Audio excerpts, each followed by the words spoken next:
Gjykata themelore në Ferizaj, Departamenti për të mitur ka shpallur fajtor E.S dhe V.H për veprat penale të trafikimit me njerëz dhe mundësim të prostitucionit.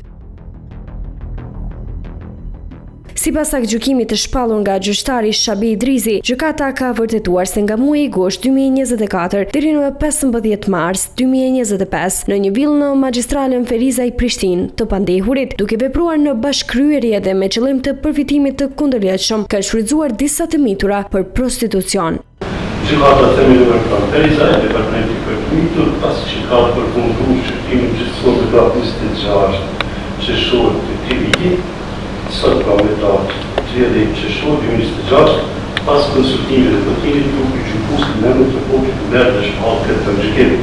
Të akuzuarit Erman Stugla dhe Valentina Ashari me shënime se shkeksa i deklaron fajtor synëvije. Se nga muaji gusht për vitin 2024 dhe në datë 15/3/2025 në magjistralen Ferizaj Prishtinë, përkatësisht në villën me shenjën B, me pronar juridik të pandehurit në bashkëpunim me dashje dhe me qëllim përfitimin kundërligjshëm për veti, në vazhdimsi marrin pjesë në trafikimin e njerëzve në atë mënyrë që fillimisht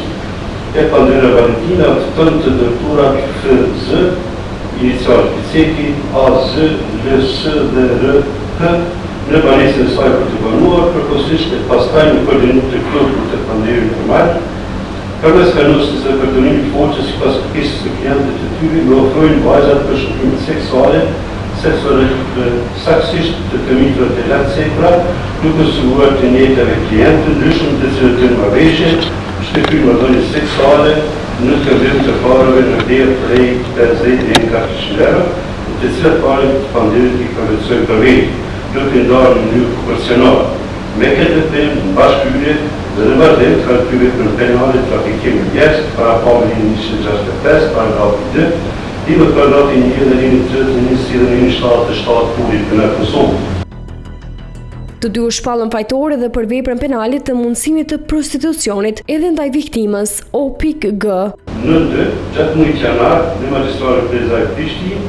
po në villën e njerëzit se ka më lartë, të njëjtit i kanë mundësuar të dërtues me iniciale OG, pra për të shërquar pastaj në koordinim me plot në fundim, të dërtuar i kanë siguru klientë ndryshëm me të cilën në marrëveshje ka kryer marrëdhënie seksuale pra me shumë të para për 50 deri në 400 euro, të cilat para poshtë i përvetsojnë për veti, duke ndarë në mënyrë proporcionale. Me këtë veprim në bashkëhyrje kanë kryer veprën penale mundësim ose detyrim në prostitucion parapamjen 164, paragrafi 3 dhe në paragrafi 1 dhe 131 dhe 177 kurit penal Kosovës. Për veprën penale të trafikimit me njerëz, E.S u dënua me 6 vjet burgim dhe 4.000 euro gjop, ndërsa V.H me 4 vjet burgim dhe 1.000 euro gjop. Ndërkaq veprën penale të mundësimit të prostitucionit, 22 vjeçarit ju shqiptuan edhe 4 vjet burgim dhe 1.000 euro gjop të tjera, ndërsa 22 vjeçares 2 vjet burgim dhe 500 euro gjop të tjera. Ka akuzuar Erman Stugla për veprën penale nga dispozitivi 1 të akuzës, pra në 165, paragrafi 2, për trafikim me njerëz, i shqipton dënim me burgim efektiv në kohë gjatë prej 6 vitesh dhe dënim me gjop në shumë prej 4.000 eurosh. Ndërsa, të akuzuarët Valentina Ashari për veprën e njëjtë penale, i shqipton dënim me burgim në kohë gjatë prej 4 vite dhe 1.000 euro gjop. Për veprën e dytë penale, për cilën u deklaru fajtor, pra mundësi prostitucionit, të akuzuar Erman Stugla i shqipton dënim me burgim prej 4 viteve dhe 1.000 euro gjop.